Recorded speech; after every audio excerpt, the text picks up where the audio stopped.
We're looking at how to, bring back, how to promote, especially the interest of the youth now in technical and vocational education. Because I remembered in my secondary school days, I went to Mayflower School, and we had, some training, technical training. We had carpentry society, electrical society, plumbing, and all that in schools, in schools then. So what is happening now? Is the board actually working with the Ministry of Education in order to inject such training in the curriculum, especially at the secondary school level, as part of, method to promote the interest of the youth? Well, there are so many challenges, as you have observed, but one way to mobilize youth for TVET training is to incentivize it, and that's what the government is doing now by bringing support to students, stipends monthly, payment of the examination and certification, payment to the master craftspersons, and payment of the tuition fees. So this is one way of doing it. Secondly, there is need to have sustainable funding, because the government is now taking money from TET Fund, giving it to NEL Fund for this project. There is need for a more sustainable funding for TVET. We have always talked about the National Skills Fund. There is need for the federal government to establish the National Skills Fund so that it can fund TVET training. We have to also move like China has done. 2017, China converted 600 universities into polytechnics. Okay. So we also have to start doing something in that direction. Not the universities, but even the conventional secondary schools. We need to start converting them into technical colleges by providing the necessary equipment or workshops, labs, etc., for them to learn those trades. And then there is also need for us even to sensitize the parents, because there's this attitude, very negative one, on TVET across the the whole country. TVET pays more than those who go through the non-TVET systems. Go to Europe. We have given examples. They pay them much, much higher.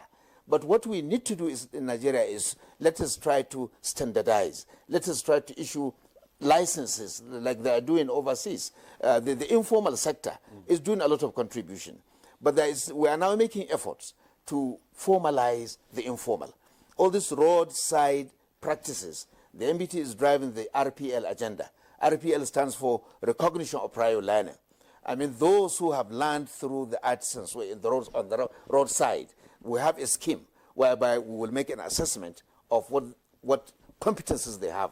Those competences that they are lacking, they can now make them up, and then they will be given Nigerian Skills Qualification Certificate. With that certificate, whatever level it is, if it's level 3, now they can go for training for level 4.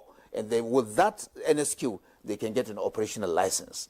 We cannot allow, the roadside to continue the way they have been operating in the last several decades. Many countries have made efforts. They have formalized the roadside, and Nigeria is also trying to do that. This is also going to support TVET. The importance of helping the roadside and formalizing them is because in TVET training, there's a component that you have to do on the job.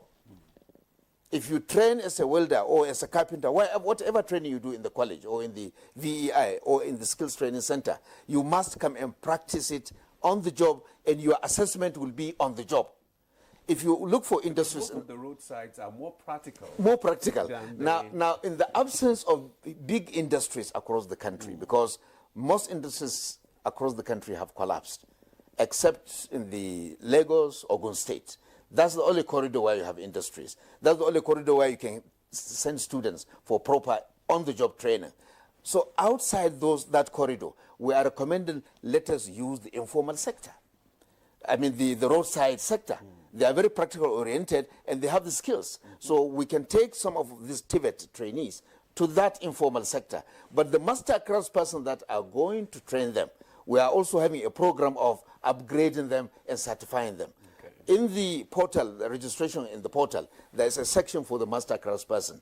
The master craftsperson is also going to get some emoluments which will be paid to him for training those young people. So there is a real agenda now to formalize the informal through RPL, through other methods. And this is also going to support the TVET trainer, because TVET has to be on the job. You can't just do it in the class or in the workshop. You have to bring them on the job. And even the assessment itself is done on the job.